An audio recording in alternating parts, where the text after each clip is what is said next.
பணம் இருந்தால்தான் மரியாதை தருவார்கள் என்றால் அந்த மரியாதையே எனக்கு தேவையில்லை. உன் பிள்ளை ஊனமாக பிறந்திருந்தால் சொத்து சேமித்து வை.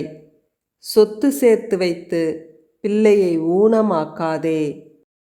எல்லா மக்களிடமும் குறைபாடுகள் மட்டுமல்ல, ஏதேனும் சிறப்பான திறமைகளும் இருக்கத்தான் செய்யும்.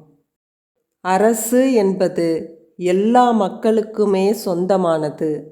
நாடு உயர்ந்தால் நாமும் உயர்வோம்.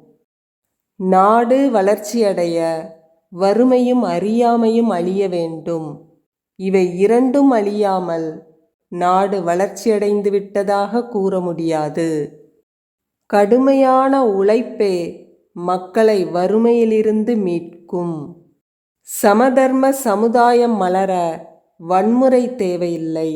அனைவருக்கும் கல்வியும் உழைப்புக்கான வாய்ப்பும் தந்தால் போதுமானது.